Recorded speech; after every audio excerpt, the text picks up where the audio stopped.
um prazer estar aqui compartilhando um pouco do meu conhecimento com vocês. Agradeço o Rafael pelo convite aí, né? Acho que vai chegar aí a apresentação para vocês, né?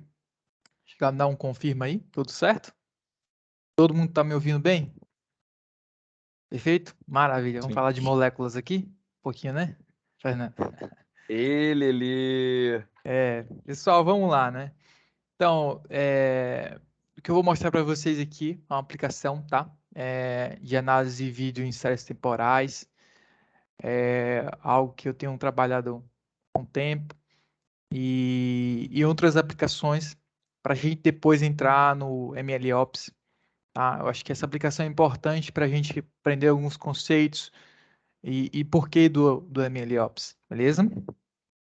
Então, meu nome é Jonathan Herberson, né? Isso aí tem meus e-mails. Precisar entrar em contato, fique à vontade para tirar qualquer dúvida, para ajudar. Estou aqui para sempre aprender também, tá? É muito bom estar com vocês. É um pouquinho do sumar, né? Eu falar um pouco de mim, a gente falar uma introdução, a fundamentação teórica, a arquitetura, qual foi proposto nesse problema, os resultados e conclusão, e por fim, aquela falada do MLOps que é importante, beleza? Então, vamos lá. Eu tenho um bacharel em ciência e tecnologia com ênfase em computação, né? Engenheiro da computação também. E atualmente estou na dissertação do mestrado, né? No último semestre aí, graças a Deus. Quem já passou por isso, né? Sabe? Então, também ambos na UFRN. E durante esse tempo aí da academia também trabalhei com pesquisa científica, né? Na área de inteligência artificial. E aí o Fernando falou de moléculas, pô, maravilha, hein? E a minha área foi justamente isso, né? Trabalhei com, depende da definição de inteligência artificial, mas uma das sub-áreas seria a meteorística. Então, eu trabalhei diretamente com esse ramo, né, da inteligência artificial. Aí tem alguns algoritmos bem conhecidos, como algoritmos genéticos e algoritmos de enxame de partículas, o PSO, ou GA, para os mais familiares, né? E então, nesse momento, o que a gente fazia, né? A gente trabalhava com campos de força de granulação grossa, né? É um campo que representa moléculas, então a ideia da pesquisa era otimizar esses campos de força. Esses campos de força representam as moléculas e assim, quando a gente otimizava, a gente conseguia encontrar novas moléculas para nossos novos produtos farmacêuticos, estabilizar, às vezes, reações. Então, realmente era parte de simulação, só que além da simulação, a gente tentava otimizar os parâmetros que compõem esse campo de força, né? Então, assim, a gente deixava a nossa molécula mais estável, e a gente poderia ter outros fármacos aí fazendo, entre outras coisas, né? E aí, com essa oportunidade, eu consegui trabalhar com o supercomputador Santos Dumont, né, que eu falei. Então, talvez alguns de vocês conheçam, né? Esse pessoal é do Rio. Então, esse computador é localizado no Rio de Janeiro. Das coisas dele aqui, nós temos 36.472 núcleos para a gente usar. Então, é uma maravilha. Foi um prazer ir trabalhar com isso. Então, ele tem processamento de jobs, essas coisas, learning, né, que é um sistema de gerenciamento de jobs, essas coisas. Então, um pouco de mim aí, tá? E alguns resultados, nós temos, eu consegui fazer um registro de software, então, do INPI, o Instituto Nacional de Propriedade Industrial, né? Justamente esse software foi o trabalho da minha pesquisa durante esses 3 anos e meio, aproximadamente, né, trabalhando aí com moléculas e Gromax. Não sei se você já trabalhou com Gromax, mas é uma maravilha, linha de código, meu amigo. Só de maravilha.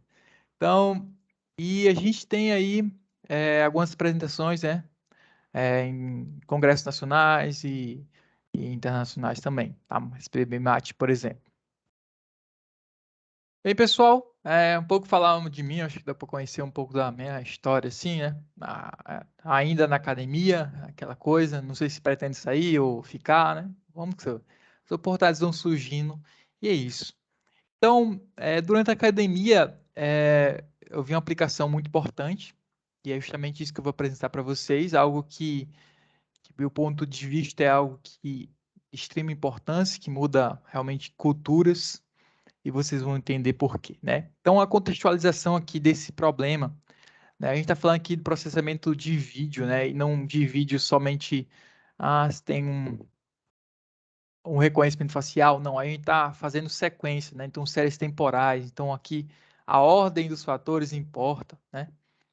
Então, nessa situação, a gente está falando muitos quantidade de dados. Então, para aqui a gente vê no Big Data, né, a gente está entrando nessa situação onde quanto mais na borda desse círculo, né, nós temos uma maior variedade de dados. Então, temos vídeos aqui, né, e aí a gente está grande volume de dados e a velocidade a gente já chega em tempo real. Então, assim, em poucos casos, né, dependendo da situação. Então, algo que o tempo é importante, né? Para inferência e algo que a gente quer solucionar. E a computação na borda, né? O que acontece hoje? O MLOps é estritamente falando de computação em nuvem, né? Computação cloud. E algo que hoje é extremamente importante, algo que vai se passar gerações utilizando e aprimorando isso, né? Então, a gente falar um pouco mais do que é MLOps, definir um pouco mais na frente, mas aqui a gente está falando de computação na borda, ou seja, aqueles dispositivos, eu posso chamar de dispositivos IoT, né? Que é onde a gente quer fazer o processamento ali nele. Então a gente não precisa enviar todo o dado, e nesse caso vídeos, né? Pela internet, né? E aí nós temos um problema aí que é a banda, né? A largura de banda. Nós temos uma largura limitada, certo? Alguns artigos que eu li aqui não referenciei, pessoal, mas o que acontece? Chegou um momento, né, que se a gente passasse todos os vídeos, né, pela rede de forma íntegra, né, e a gente vamos pensar aqui na aplicação de segurança, né? Então, se a gente passar todos os vídeos na borda da rede, né, para o núcleo da rede, ou seja, para aquele supercomputador que está ali para poder processar e fazer inferência, isso tem um custo muito alto, né? De banda, porque vai ocupar a banda, então talvez pode trazer problemas para outros problemas. Teve até uma situação que uma vez me contaram, né? Que naquele início da stream, que não limitava a banda, né? Então o pessoal fazia stream de vídeo, e quando veio o pessoal dos provedores, perceberam que toda a parte da banda seria consumida era só de stream de vídeo. Então as outras ficavam com déficits ali, né? E outras pessoas tinham lentidão porque sempre dava prioridade ao stream de vídeo e ocupava toda a banda da rede. Então, alguns trade-offs aqui que a gente precisa pensar e problemas a ser solucionados, né? Que a gente, como engenheiro, faz isso, né? O nosso trabalho é resolver problemas. Então, o que acontece? O objetivo é implementar uma arquitetura, né, de segmento de vídeo. Então, a gente pega o vídeo, qualifica ele, né? E aí que tá, a gente quer fazer isso na borda da rede, né? E a gente não tem poder computacional, geralmente, para isso. E esse é o grande tchan dessa aplicação, né? Então, a gente tem a otimizar a arquitetura, né, para que ela seja capaz de realizar o processamento na borda. A gente não tem muitos gigas disponível no IoT.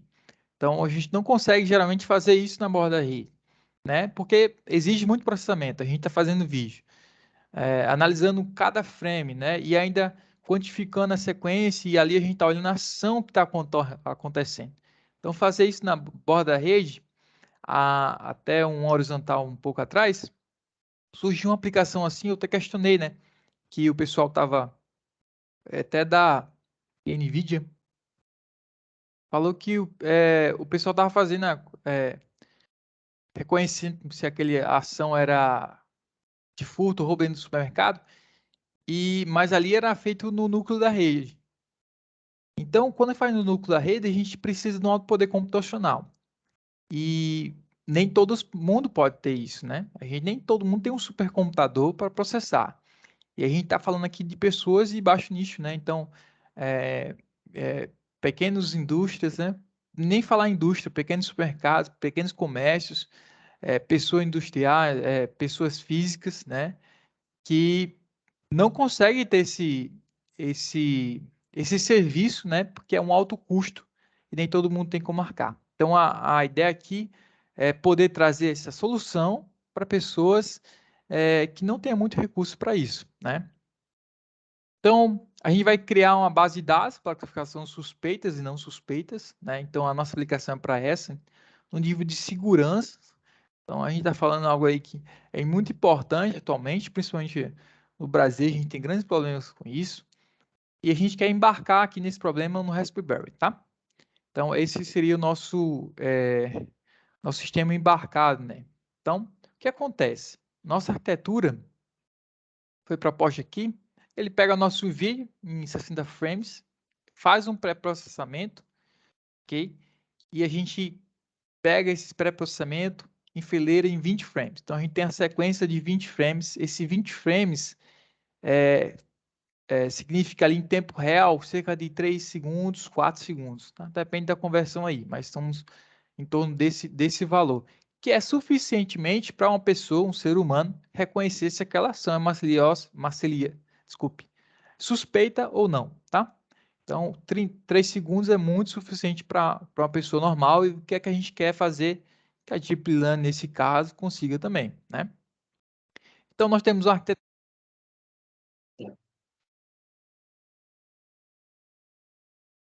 Opa, Teu ficou mudo microfone aí, Jonathan. muda teu microfone. Desculpa, perdeu em que parte?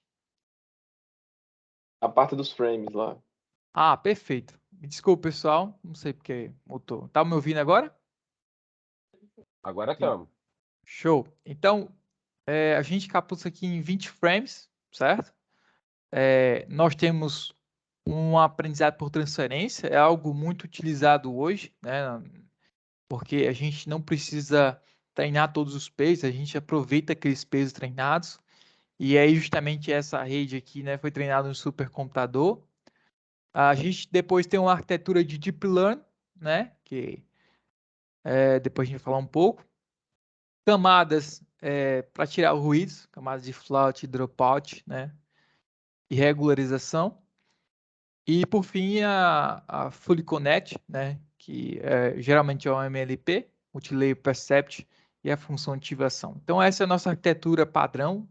Se a gente for trabalhando nessa arquitetura, né? Então a arquitetura escolhida segue os mesmos, porém nós temos aqui a descrição das redes, né? Então a gente está usando uma DenseNet 121 com os dados do ImageNet.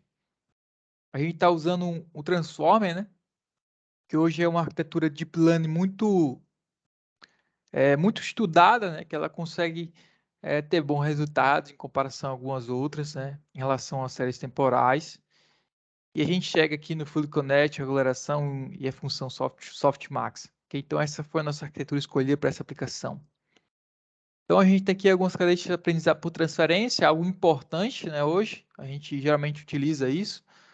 Dificilmente a gente quer utilizar tudo zero, porque a gente sabe que quando a gente faz aproveitamento, a perda ali do domínio original para o domínio referenciado é muito baixa, certo? Então a gente consegue aproveitar muita coisa que já foi treinado em outras imagens, dependendo do banco de dados. Para esse caso, sim. Então a gente tem algumas técnicas de overfit e underfit, né? Que justamente são a regulação, o dropout e o flatten ali, que faz composto nisso, né? Então a ideia é justamente para essas camadas, justamente para evitar isso de uma forma eficaz, né? A gente não quer nem que melhore muito, né? Que é o overfit, né? Que ele certe tudo dado treinamento e nem que ele erre demais. Então tem que ter o mesmo termo e a gente chama isso de modelo generalizado, né? Ou seja, ele consegue inferir dados que nunca foi visto antes. E a utilização de Natura Transformers. Então, nós temos o... Jonathan, só para ver se eu entendi, são duas classes, então, né? Suspeito e normal. Isso, inicialmente é isso. Beleza, beleza. Então, nós temos uma arquitetura proposta, né? Aí nós temos 4.236.246 e 246 milhões de parâmetros aí. Então, são alguns parâmetros, né? E o que a gente conseguiu é uma acurácia assim, de 90% de acerto, é o nosso objetivo desse problema. Então, a gente está fazendo processamento paralelo justamente porque a gente tem recursos limitados. Então, a gente vai ver um pouco no Raspberry Pi 4. E a gente resolveu aqui inteiramente com o TensorFlow, né? Então, a gente fez alguns treinamentos. A gente tem um dataset UFC 101, que justamente são dados de ações, né? Agora aqui, ações generalizadas. A gente foi testando vários modelos para saber qual é a nossa resposta ali e como é que estava reagindo nosso modelo a esse dataset, estava bom ou não, para realmente depois a gente aplicar na finalidade, né? A gente sabe que isso pode ser aplicado a infinitas coisas. A aplicação indifere aqui. O que é importante é como a gente treina ele, né? Então, nós temos aí esse dataset tem 101 categorias, 3.320 vídeos, estão agrupados em 25. Então, nós temos aí 5 categorias, né, de ações e por isso 5 classes.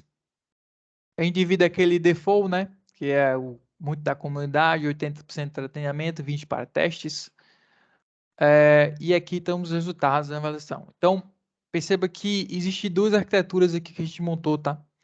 A gente foi trocando várias arquiteturas entre a arquitetura padrão. Isso aqui a gente montou com o CNN-RN. Então, você vê que existe aqui uma situação que a avaliação da acurácia está praticamente zero. Então, ou seja, a gente teve um defeat aqui, a gente não está conseguindo acertar dados de validação, né? Então, ou seja, dados novos, ele não consegue inferir com um resultado muito bom. E nesse gráfico aqui embaixo, né, da perda, a perda diminuiu, mas a perda de validação praticamente ela está tão alta, né, nesse caso, que nem aparece no gráfico. Então, é algo que a gente não deseja. O que a gente quer realmente é baixar, né, a acurácia, baixar a perda, né, minimizar ela e tender a zero seria o ideal. E a acurácia sempre aumentar, né? A quantidade de acertos aumentar. Isso tem que ter a ideia que essas linhas estejam juntas, né? Justamente para a gente inferir ali que são um dado. A gente disse que o modelo generalizou, né? Então, aqui mais uns dados. Então, em relação à quantidade de passos, né? Aqui estamos por épocas, aqui estamos por quantidade de passos. Então, a gente tem um bom resultado em relação a isso, a um comportamento padrão. Mas a gente viu que não aceitou porque, como a rede não generalizou, a gente não quer esse jeito. Então, aqui tem a matriz de confusão, né? Algo bem relevante a ser analisado, geralmente nesses dados. Então, perceba que a gente teve uma boa quantidade de acertos na diagonal principal da matriz. E a gente teve alguns erros aqui, né? Ou seja, ele era tennis swing, mas disse que era quick short. Então, isso é algo que não equivale para a gente não está buscando isso. Isso é algo que possa ser realmente desenvolvido na vida real, né? Então, a gente não quer que a aplicação suspeita erre tantas vezes. Vai ser um sistema incômodo, né? A ideia é essa. Não... Então, quando a gente vai para o Transforms, a gente tem outro nível aqui, né? Porque o Transform, geralmente, existem vários modelos, né? Variações, isso tudo está sendo descobrido, mas em tese nós temos ali camadas de atenção. Isso que faz a coisa ser muito boa na questão do Transformers, né? Então, acho que esse é um principal importante fator dele, né? Então, com isso, a gente consegue perceber mais como é que comporta a ação, né?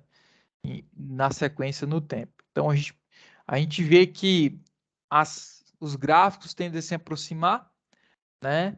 Em relação a isso. Ou seja, tentando ser uma forma mais generalista. Então, a gente aqui chegou a treinamentos de acurácia próximo ali do 1. E aqui em casos, né, chegou a 90%. Então, em relação à validação, né? Não nessa situação aqui que está mostrando você. E a gente tenta minimizar ali um pouco e a curva sempre próxima uma da outra. Então, a gente está, de uma maneira, generalizando aqui o problema. Então, nós temos a acurácia por passos, novamente, e a perda por passos, ok? E aí chega o nosso matriz de confusão, né, para esse dataset. É importante deixar claro isso, porque a gente sabe que o importante no deep learning ou no treinamento, qualquer que seja, são os dados, né? Principalmente os dados. Se a gente não consegue passar a informação correta para o nosso modelo, né? Ele não vai conseguir identificar, certo? Então, a gente sempre diz que o maior importante é o dataset. Então, se ele está corretinho, se ele consegue de forma, pode dizer assim, de forma pré-processada, do jeito correto, e que a rede consiga entender. Porque hoje o problema é isso, a gente não tem muito poder computacional, a limitação da inteligência artificial é isso, né? A gente não tem tanto poder computacional hoje, né, para resolver alguns problemas, por exemplo. A gente sabe aqueles problemas do milênio pode ser resolvido com computador, mas levaria séculos. E aí não é eficiente, né? Então, nessa situação, é o que acontece aqui, né? Então, a gente precisa pensar muito bem nos dados, e nesse caso a gente utilizou esse dataset, algo que a gente não mexeu. Então, aqui já entra a nossa aplicação, né? A gente quer atividades normal e não normal. Isso para fazer um MVP na frente, algo que eu vou falar um pouco. E justamente em relação a isso, né, a gente tem aqui atividades como ser algumas amostras, né, pessoas normais andando, os corredores, e algumas atividades suspeitas, aí que suspeitas não estou qualificando, né? Por exemplo, para furto ou roubo, né? A gente está falando binário aqui, mas a gente pode aumentar o nível. Incêndio, etc. Aqui, infinitas possibilidades, né? Que a gente pode qualificar uma ação aqui, né?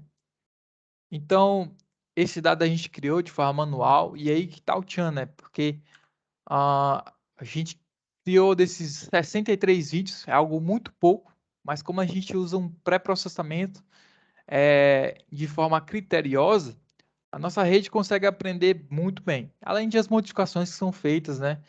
Tanto na otimização do modelo para ser embarcado ali e funcionar corretamente no tempo hábil. E nós temos aí dividido a mesma coisa, né? 80% para treinamento, 20% para classe. Segue o mesmo padrão definido pela comunidade. Então, nós temos aqui esse dataset, aí é o que você vê como a diferença é grande, né? Em relação ao passado. Então, a gente tem praticamente, vou dizer aqui nesse caso, né? Praticamente o mesmo modelo, porém, a diferença é extremamente grande.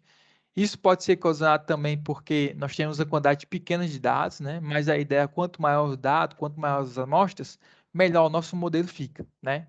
Então você percebe que ele se aproxima bastante da linha de treinamento, né, e validação, ou seja, a gente está generalizando a nossa rede. Se a gente colocar um vídeo novo, ele vai conseguir processar. É justamente essa regra aqui, né? Então, e aí nós temos a acurácia, né? Próxima ali de 1, né? Então, quase 100%, 99%. E a perda tende muito a zero. Então, nosso sistema aqui deu uma grande virada só na questão do dataset, do pré-processamento que a gente faz, né?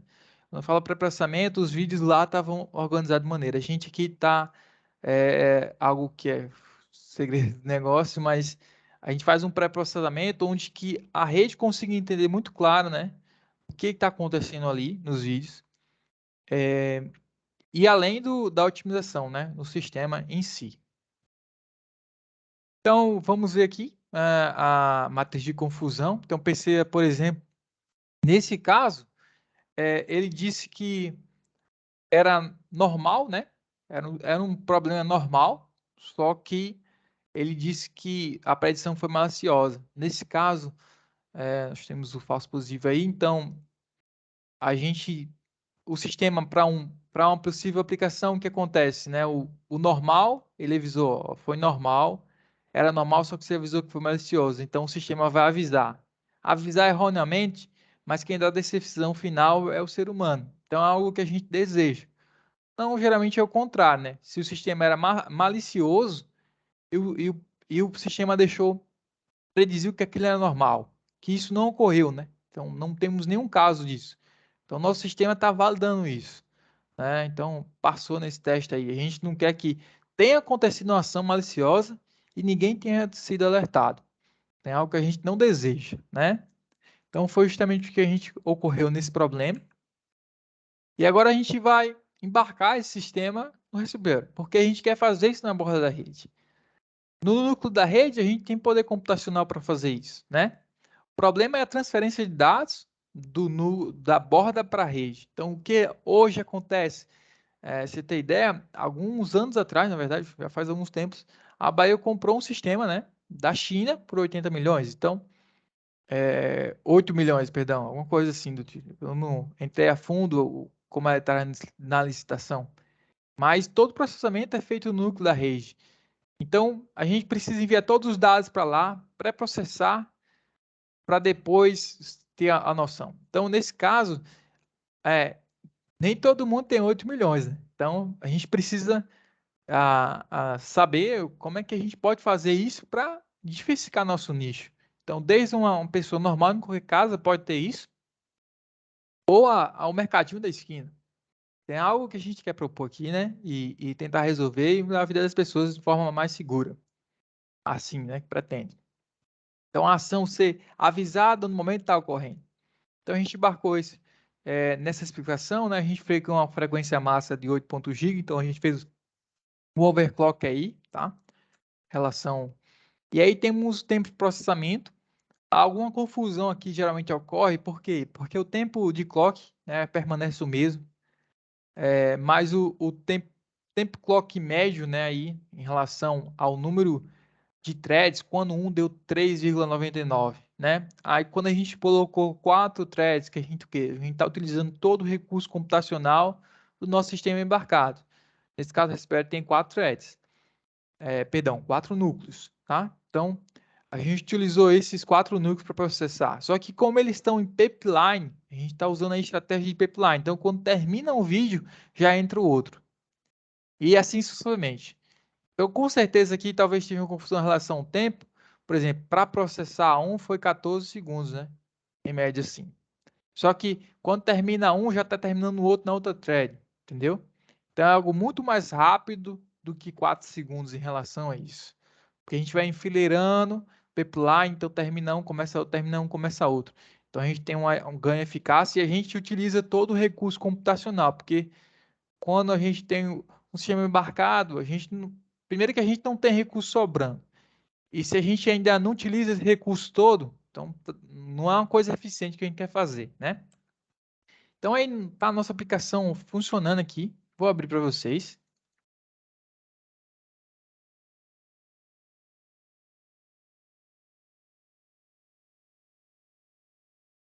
Então, esse é o meu Raspberry Pi, né? Tá rodando ali em cima da minha mesa, há algum tempo atrás. Então, esse caso aqui, estava situação normal, e isso aí é uma situação do roubo lá do ouro, né? Então, o meu sistema, ele ia perceber isso e avisar o pessoal lá. Da Polícia Federal real, né? Então, a gente conseguia imediatamente chamar e tomar uma ação possível a isso. E o melhor ainda, na borda da rede. Ou seja, o recurso para ter esse serviço disponibilizado é muito baixo em relação a grandes supercomputadores para processar isso. Né? Então, aí meu sistema também rodando em relação a mim, né? Alguns casos. Então, vejo que tem uma certa fluidez, justamente porque está usando threads. Né? A gente fez uma otimização aí, né? A gente não está rodando, pegando o modelo do jeito que foi feito, realizado no TensorFlow, nesse caso, né? E embarcando ele, não. A gente faz um pré-processamento, a gente otimiza ele, né? Converte para dispositivo mouse, então a gente faz uma otimização também do modelo para poder rodar isso de forma eficaz. Então, nesse caso aí, a senhora está realizando um furto, né? Então, e o nosso sistema ele detecta. Mas engraçado que a mulher bota na saia. Ninguém percebe. Então, o quê? Um carinha do mercado da esquina pode ter isso. Ele seria alertado e eu acho que a mulher na esquina ele poderia ter tomar ação, ou algo assim. Porque como a ação demora 14 segundos para ser analisada, não 14 segundos, né? Mas em média seria isso como time processamento. Então é algo muito, é um tempo hábil para se cometer uma ação, né? Geralmente comete muito menos, ou em 4 segundos a gente tem esse sistema. Então a gente tem aí uma situação, né, realmente real do que está acontecendo ali, ok? Agora a gente vai ver um pouco aqui do processamento, né? Isso eu estou estimando aqui o Raspberry. E eu vou utilizar o sistema por completo aí, né? Que é o que eu vou mostrar a vocês aqui.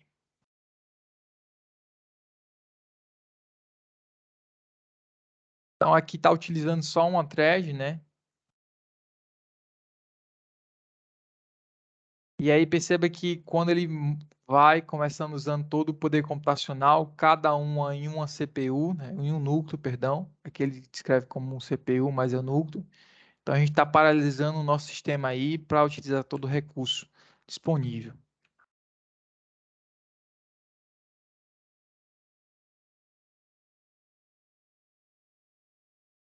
Então, ver aí o sistema funcionando em tempo hábil, a gente consegue classificar em uma sistemação suspeita ou não suspeita, tá? Então, nós temos aqui algumas conclusões. Então, a arquitetura do modelo atingiu a validação desejada, né? Ou seja, a gente conseguiu acima de 90% e é algo muito bom, né?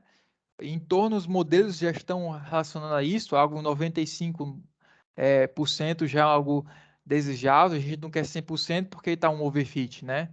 Mas a ideia é a gente sempre chegar a isso. Então, os modelos atuais hoje, melhor performance, estão nesse nível de acurácia, né? Em relação à validação. A otimização do modelo, né? Que justamente tornou viável a gente processar esse dado do Raspberry. Se a gente pegasse todo o modelo completo e embarcar lá, ele nem rodava. Pelo menos em tempo hábil, né? Algo que a gente não deseja. Então, o tempo de inferência foi justamente hábil, a gente conseguiu aí classificação as suas suspeitas e não suspeitas, algo que a gente possa tomar uma ação, né? E ali resolver o problema. E isso para milhões de pessoas, né? A gente está falando, como eu falei, o grande chave aqui é o processamento na borda. Então, uma pequena câmera que vai custar menos de R$ 1.000, é algo que qualquer pessoa pode ter.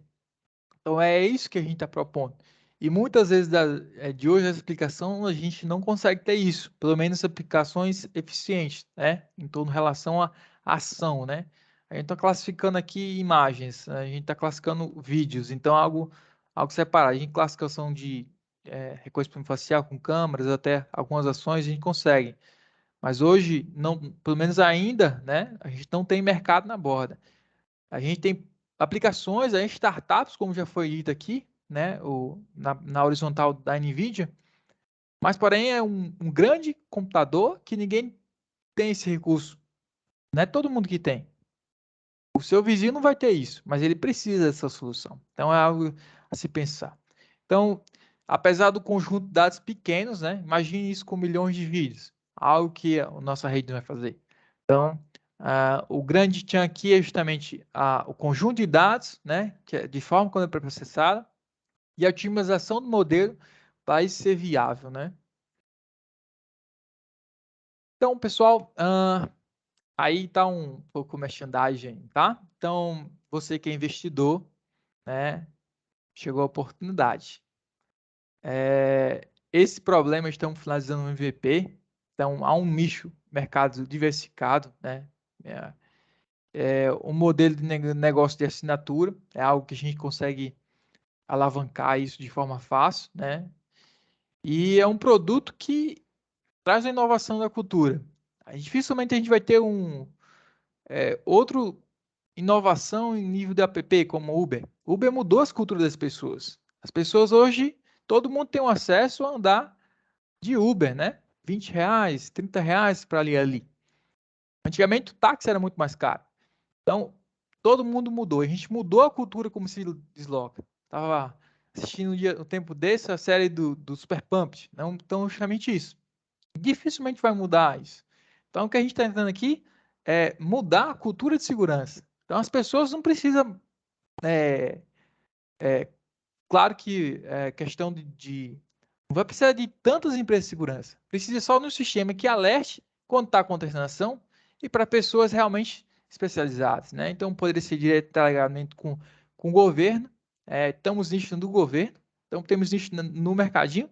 Temos nicho ali na pessoa que quer proteger sua própria casa de uma prevenção no furto, tá? Qualquer coisa, tem um contato aí, Vestidor. Agora a gente vai por MLOps. Antes disso, pessoal, tem a pesquisa de satisfação aí, né? A primeira parte, se vocês puderem responder. Tem muito mais ainda, pessoal. Apesar que temos um pouco tempo, mas tá aí no chat, tá? A pesquisa de satisfação. Então, se vocês puderem responder, eu agradeceria. E agora a gente vai um pouco para o MLOps. Eu queria perguntar nesse momento, abrir um pouco para perguntas. Fique à vontade, pessoal. Perguntar alguma coisa sobre essa primeira etapa aí, essa apresentação.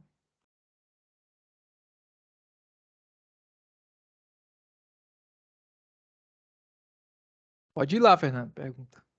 Opa, cara, então, primeiro de tudo aí, ó, parabéns pelo trabalho, que ficou muito bacana mesmo.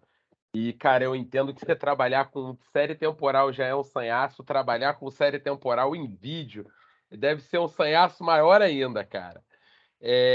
Deixa eu te perguntar, vocês chegaram a testar outras arquiteturas, por exemplo, o Perceptron, ao invés do Perceptron, não, o Performer ao invés do Transformer, nessa parte que é um Transformer mais enxuto, ou às vezes até uma etapa de segmentação com uma UNET da vida, para tentar já fazer a classificação desses segmentos da imagem, ou foi mais intuitivo ir direto nessa arquitetura que vocês pegaram? Não, a gente justamente fez várias arquiteturas, né? A gente mudou da forma como pré-processa, então a gente tem esse fluxo ali de 20 frames, algo assim. A gente não chegou a esse acaso, né? A gente foi testando quantos frames ia. Então, qual era a arquitetura de aproveitamento? Se a gente não tirasse o aproveitamento, como é que foi? Então, tudo a gente foi afunilando, assim, com o passar do tempo, realmente, certo? Então, a gente testou bastante para tentar justamente Imagino. chegar a esse ponto.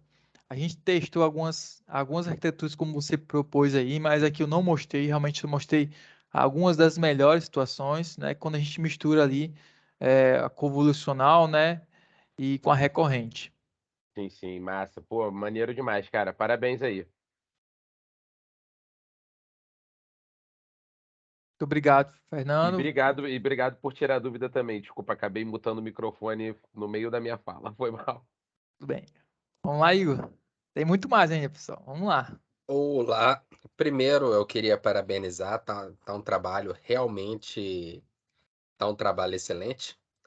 E uma coisa que eu queria perguntar, né, principalmente que aqui isso está se transformando em um produto, quando isso se transforma em um produto, muitas vezes não é tão relevante academicamente, fica relevante na realidade. A primeira é a calibração do nível de confiança, né, do threshold, para classificar entre malicioso e não malicioso.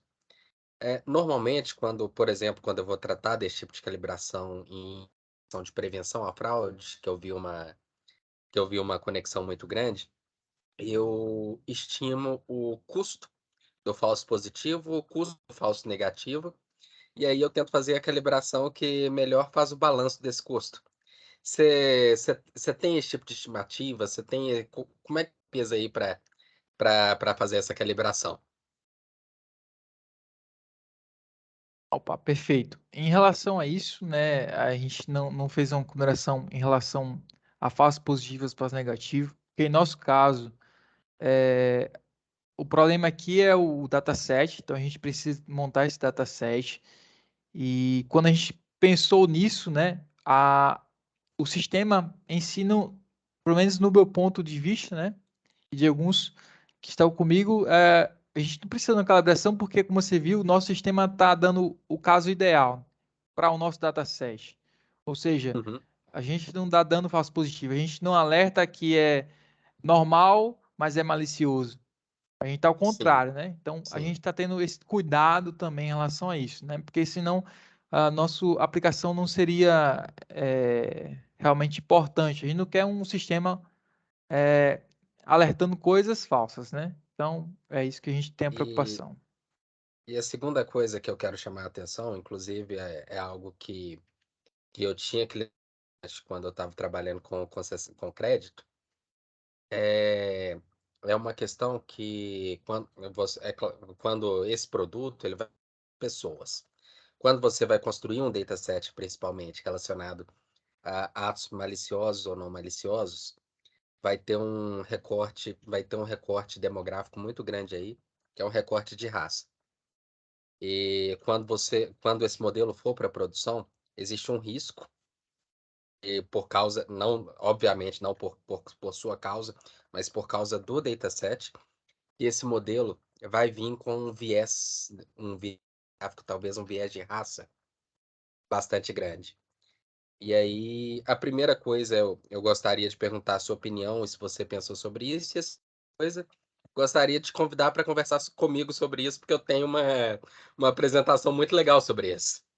Ah, muito legal. Realmente isso é uma coisa importante, tá, Igor?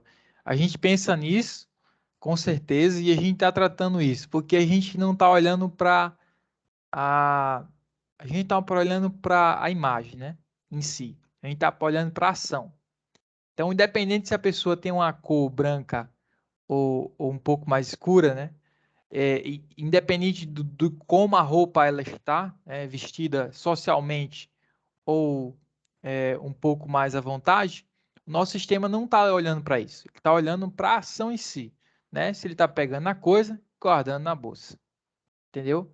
Então, esse viés a gente está tentando cuidado e o modelo já previne isso, né? É claro que não é Sim. 100%, né? Mas a ideia é justamente o modelo não está olhando para esse ponto. Ok?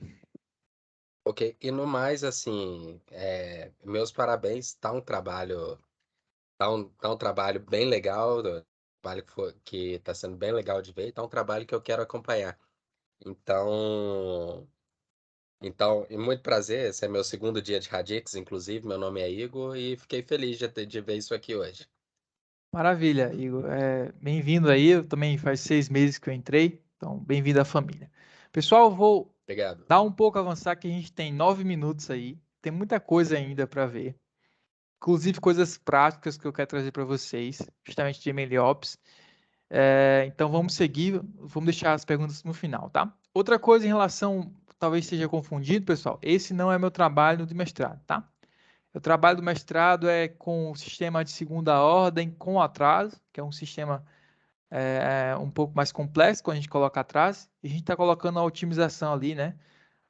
A inteligência artificial para otimizar o controlador, que nesse caso é um controlador PID, certo? Então, é essa a minha linha de pesquisa né, no mestrado, relação de controles e aplicando inteligência artificial nele. Perfeito? Então, vamos seguir um pouquinho aqui. Então, o MLOps, né, chegou o momento aí que justamente Rafael queria tanto que eu trazesse. Então, isso aí eu tirei o próprio do site da NVIDIA. Vamos olhar na definição aqui o que é, né? Então, a gente fala de operações de machine learning, ou MLOps, que é a ideia de melhores práticas, né?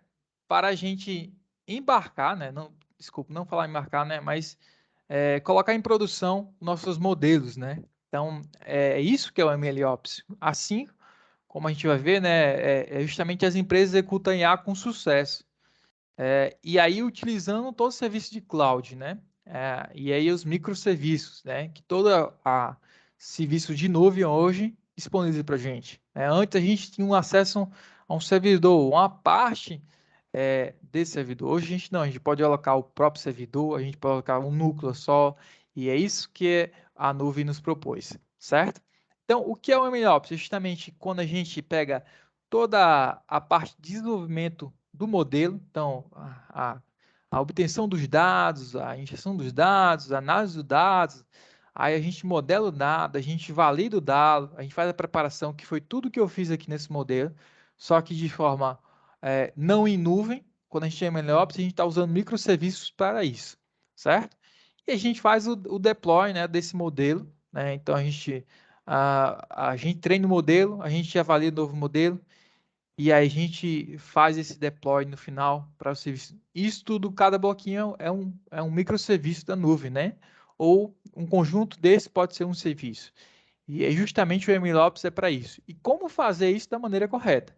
Porque a nuvem é algo estritamente caro.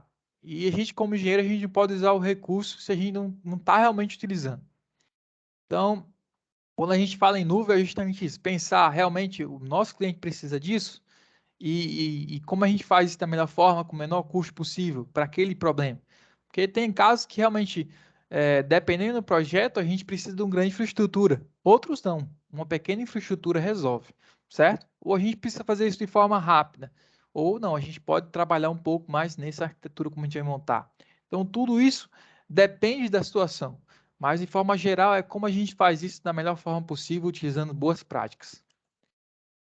Então, pessoal, como aqui está um pouco errado, tá? Mas o MLOps, né, que foi há uma década atrás, é para juntar justamente a equipe de desenvolvimento, os devs, né, com a equipe de operações, né? Então, isso é o DevOps, né? O MLOps, o que ele faz, né? Ele junta a equipe de Data Science também junta esse processo. Então, a gente tem aqui a equipe de Machine Learning, né, com o processo de desenvolvimento e a equipe de operação. Tudo num pacote só, né? Então, a gente trabalhando em conjunto para atingir a melhor ali, para o sistema subir melhor no tempo possível, né? Ter menos bug, relatar as coisas, ter análise, né? Daquele sistema, monitoramento. Então, é isso que a gente deseja, ok? E aí existem várias maneiras de fazer isso. Existe, hoje na cloud, existem sistemas prontos. Um exemplo é o orquestrador, né, de workloads, MLOps da AWS.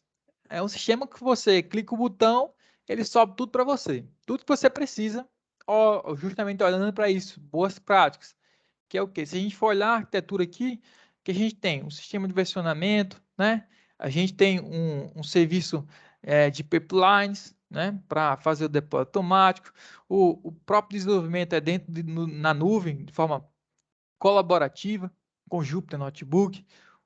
Os modelos são armazenados, né, no S3, em algum store da vida, né, que justamente a nossa aplicação vai pegar esse modelo e fazer inferência nele lá na nossa API ou qualquer aplicação que seja. Então, aí depende da situação, seja uma API, seja propriamente, às vezes a situação a gente faz isso dentro do próprio mobile, então depende da situação. Mas a ideia é esse fluxo, é pegar o modelo, trabalhar com a equipe de desenvolvimento do modelo, esse modelo sai armazenado em algum lugar, certo? Depois o pessoal do desenvolvimento pega esse modelo, faz a inferência, faz o desenvolvimento necessário para inferir ali, e por fim nós temos a equipe que faz o deploy, né? Só que isso a gente tudo automatiza de forma muito fácil. A ideia é justamente essa, né? de a melhor prática possível para isso. Então ele já faz tudo isso para você e já deixa ali o endpoint já para você fazer inferência. Então, porém, isso aqui é uma pancada, né? É $300 o mês. Nem todo mundo tem um custo para isso, né? Isso é um exemplo. A Azure também tem a mesma coisa, tá? Então, e outras nuvens estão abordando isso aí, montando sistemas com seus microserviços para atender o que o MLOps precisa. Então, uma solução para isso, a gente falar agora de um menor custo, né? A gente não tem $300 por mês. Então, a gente usa uma solução, seria o Databricks. O Databricks é um sistema dele que tem notebook, dashboards, a gente tem sistema de jobs, a gente aí tem um grande serviço, né, que é a parte Spark, que é o núcleo do sistema, e ali e tem a plataforma em si. A plataforma agrega, nesse caso, né, algumas nuvens, Azure, AWS, entre outras, tá? Então, vamos falar um pouquinho do projeto Atentio, tá? Eu não sei se eu posso exceder o limite, Rafael, mas a ideia eu vou tentar finalizar aqui, Pode qualquer sim, coisa. Jonathan. Vai tocando aí com calma e quem eventualmente não puder ver a gravação depois. Beleza. Então, vamos falar do projeto Atentio, o qual eu estou aqui na Radix. E é um projeto muito interessante, né, em relação a isso, porque a gente utiliza ali, ó, dados neurais obtidos do eletroencefalograma, né? E a gente tem um dispositivo MOB do aluno, que vai receber esses dados, a gente vai fazer o fluxo aqui desde de um aplicativo mobile, vai pegar esses dados do aluno, enviar para uma central, que nesse caso é a nossa API, certo?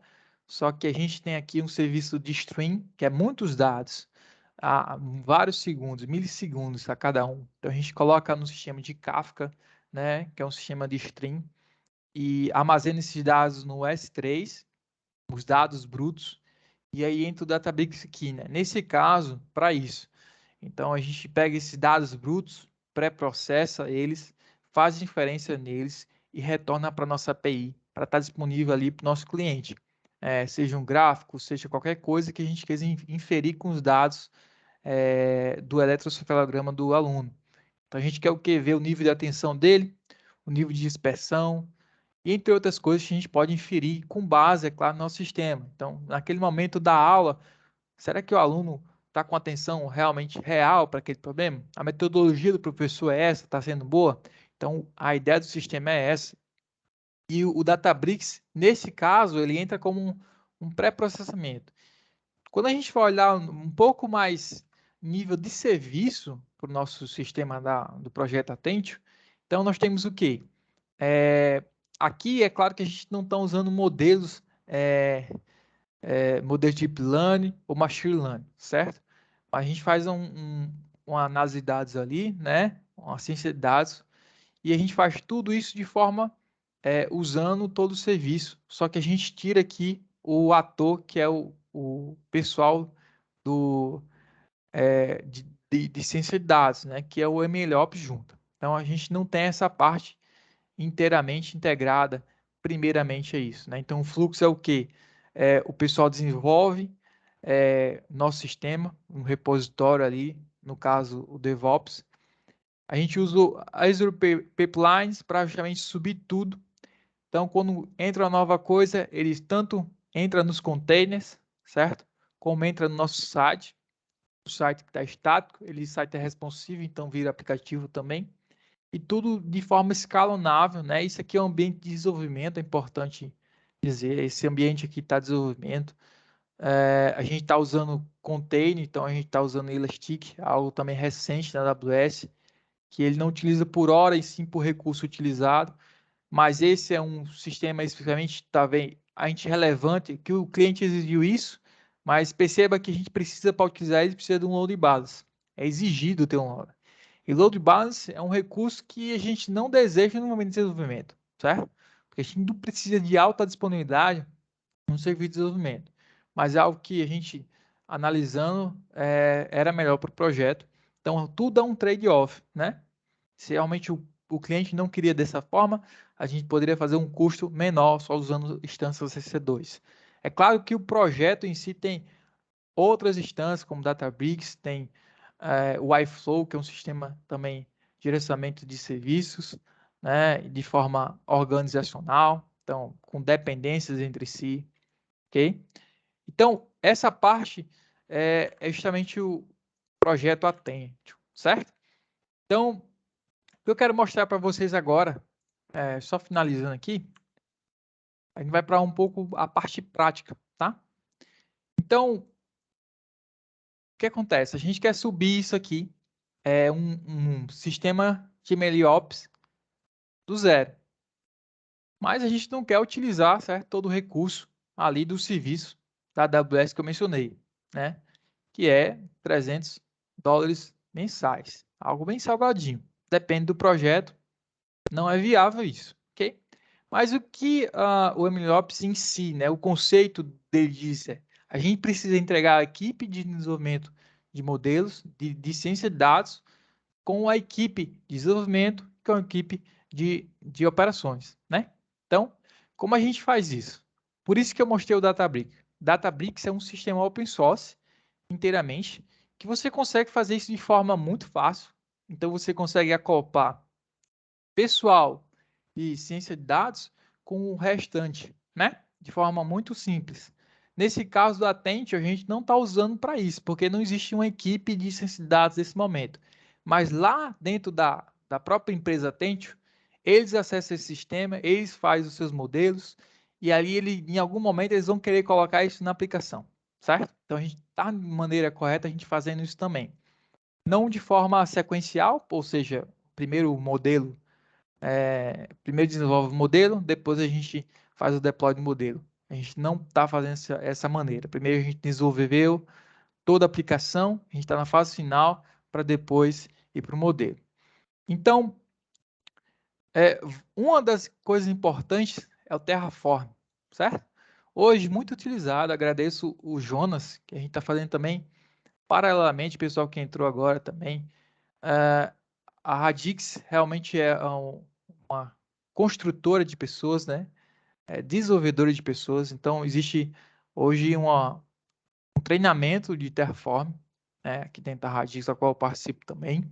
Então, o Terraform é isso. Ele pega qualquer serviço de nuvem ou qualquer outro serviço que esteja nos providers, a gente chama de providers, certo? E sobe esse serviço de forma muito rápida, manual, sem qualquer interação com interface gráfica. A gente poderia fazer interface gráfica, quase todo mundo faz isso? Pode. E às vezes na situação, o próprio Terraform, ele recomenda que só suba os serviços. Você fazer o deploy nesse serviço, não faz pelo Terraform, porque ele não recomenda isso, porque fica um pouco mais complexo, né? Tem situações que não dá. Se a gente tem uma imagem ali do serviço, até a gente consegue fazer isso dentro do Terraform. Mas o Terraform é só para subir o serviço, deixar a arquitetura pronta, para ir lá depois fazer os refinamentos, né, as configurações essenciais para subir tudo, ok? Então, vamos analisar um pouco aqui o projeto Terraform. Então, existe geralmente ele é arquitetado em alguns arquivos separadamente. Então, nós temos o arquivo de variáveis, um arquivo de provider, justamente é o que a gente recurso utiliza. A gente tem uma função main, certo? Que é justamente onde a gente sobe tudo, pega os dados também. Então, a gente pode pegar serviços existentes e ali fazer algumas coisas que dependem dele para os próximos. E a saída, ok? Então, se a gente olhar aqui, no arquivo de variáveis, né, a gente apenas declara ela aqui, a gente atribui os valores, uma boa prática nesse sentido, certo? Aqui são arquivos de estados gerados pela plataforma, justamente para ele poder fazer a destruição e identificar se foi mudada alguma coisa no arquivo. Em relação a gente vai olhar os providers, aqui tem dois providers, o Databricks e o AWS, certo? Então a gente faz a configuração. Então o que você precisa antes de rodar esse programa? Aqui dentro do CLI tem que ter instalado o CLI, por exemplo, da AWS ou da nuvem que você está usando. Por exemplo, o Databricks, eu também precisei instalar aqui o CLI do Databricks e configurar ele. E na AWS lá já tem um Databricks rodando, certo? Que é como fosse um serviço, né? No caso, onde a gente consegue subir coisas nele, configurar coisas, e você vê como é escalonável isso. Por isso, o MLOps, a ideia é essa, em qualquer momento, eu preciso de recurso a mais, tá lá. Preciso fazer mais nada. Clica o botão, tá lá, mais núcleos, tá lá, mais GPUs. Então, a ideia é essa, certo? De forma muito fácil e é isso. As boas práticas tem ideia de trazer isso. Então, se a gente olhar a função main aqui, ó, o que a gente vai subir agora? A gente vai subir um bucket, né, que é para armazenar nossos modelos. A gente vai ter aqui o nosso SCR, né, no caso SCR, mas é um container, vamos dizer assim.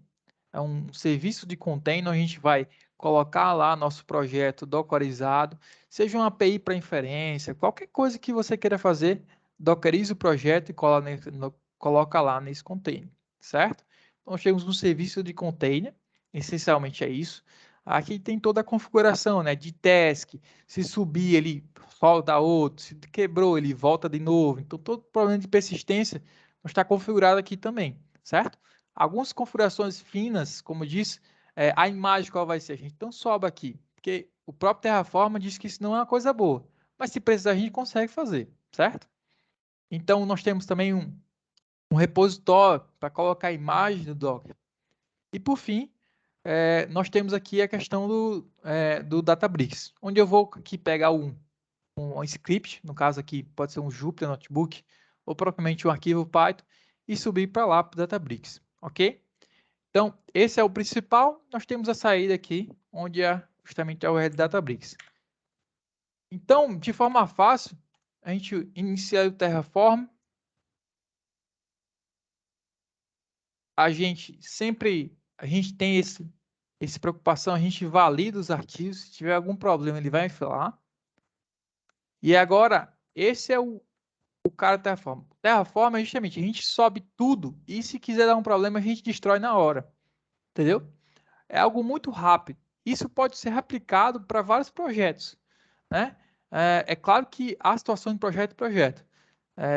Mas, do jeito quando um arquivo está pronto, se eu tenho um projeto que atende aqueles requisitos, né? A gente consegue subir esse serviço de forma muito simples, né? Então, aqui nós temos o plano, ele justamente mostra para a gente o que vai ser adicionado no serviço da nuvem, certo? Então, nós temos aqui tudo que foi já falado. Ó, nós temos um SR, que é justamente isso. Nós temos nossos clusters, que vai rodar o serviço. Né? Nós temos as tasks, que vai segurar o serviço. Se cair, outra roda, que vai fazer fazer o deploy, quando executar o pipeline, certo? Então, nós temos o nosso bucket, que vai armazenar nossos arquivos dos modelos, e ali os pesos, ou qualquer coisa que a gente queira, para a nossa API pegar, certo? Nesse caso. E por fim, nós temos aqui o Databricks. A gente vai subir o arquivo do Databricks. A gente poderia muito bem aqui já mandar executar esse Databricks, mandar abrir um cluster lá para rodar essa inferência, por exemplo. E de quanto tempo faz isso? Subir no job também. Então a ideia é essa, certo? Então a gente faz o plan e por fim o apply, certo? Então, novamente, pessoal, eu vou deixar aqui o link, certo? Que foi pedido para mandar 2 vezes aí. Então, se possível, todos que ainda estão aqui até agora, muito obrigado pela atenção de todos vocês. Muito importante isso para mim, é um privilégio. Mas está aí o link, certo? Do formulário aí de pesquisa da associação. Não gostei, não gostei. Se não gostar também, não tem problema, vai dar certo. Estamos aqui para ajudar um ou outro. Tá? Então a gente roda aqui. Desculpa, pessoal, comi música aqui, né? Vou chamar. Então aí a gente dá um sim. E ele está subindo lá tudo que a gente precisa. Tanto no Databricks, que é outro provider, certo? É um sistema separado, certo? Como na AWS lá. Então, se a gente for olhar agora aqui, ó, aqui era antes, né? Então, vou atualizar aqui. Daqui a pouco tem outro bucket. Já tem outro bucket aí. Então, aqui eu armazeno tudo, certo? Quando eu vou aqui, ó, por SR, que é justamente o serviço de containers, né? Que hoje tudo é container. A gente quer orquestrar as coisas. A gente quer ser escalável horizontalmente como verticalmente. Geralmente antes a gente fazia o quê?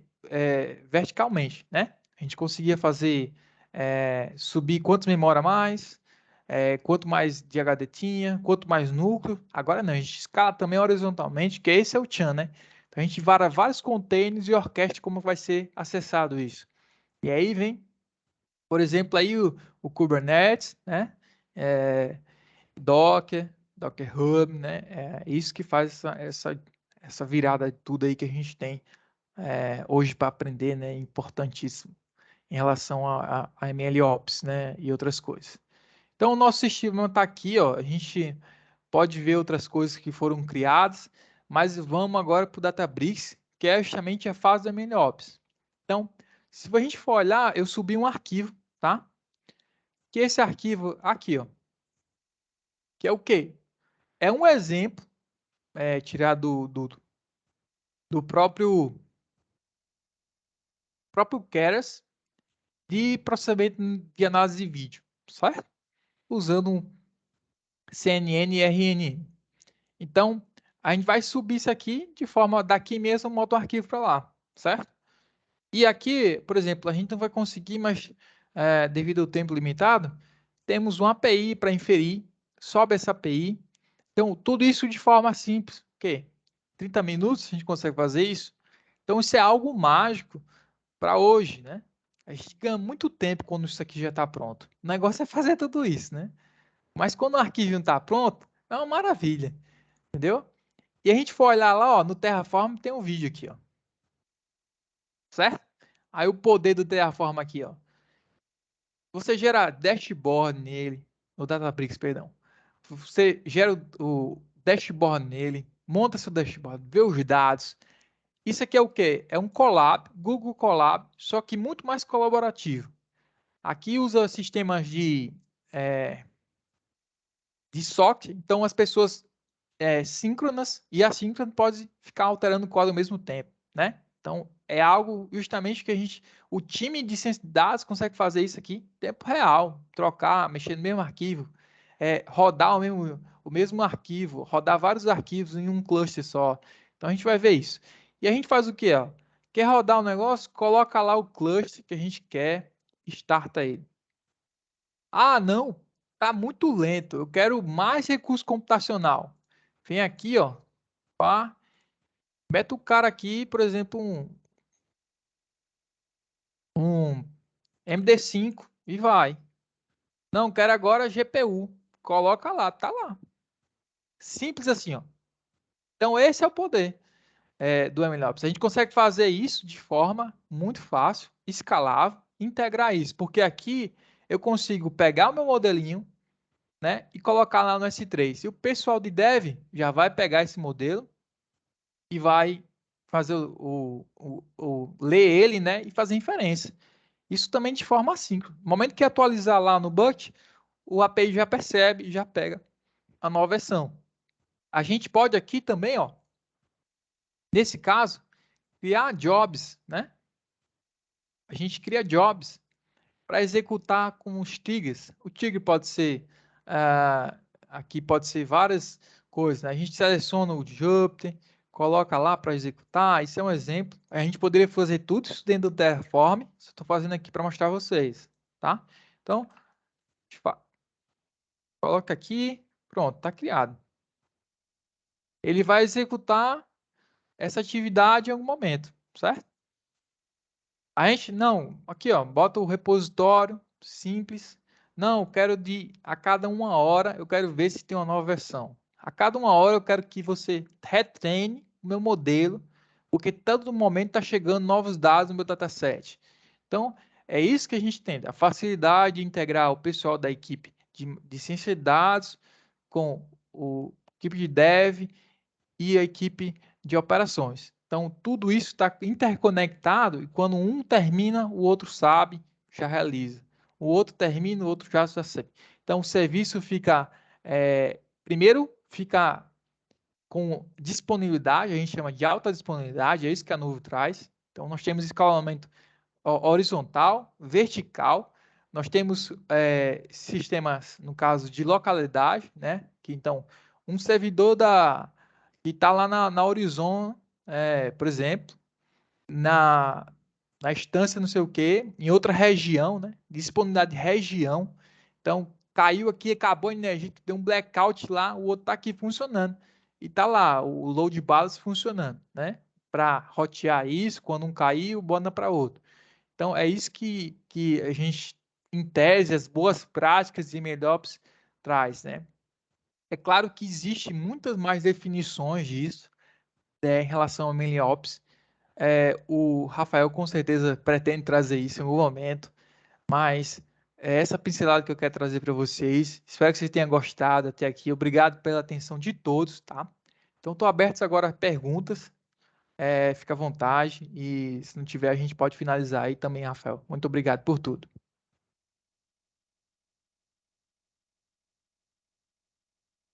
Beleza, Jonathan? Vamos ver se tem alguma pergunta aí, mas gostei muito, assim, muito valiosa essa apresentação, vários assuntos, e aprendi bastante, acho que o pessoal também. E teve gente aí que comentou outros assuntos que eu vou mandar mensagem para ver se a gente começa a marcar mais apresentações. E para fechar, eu queria falar que quem tiver alguma coisa que queira apresentar algum trabalho do mestrado ou da faculdade ou da Radix ou de outra empresa da qual já participou, pode vir falar comigo que a gente agenda o papo e depois agenda uma apresentação na horizontal, se for o caso, tá bom?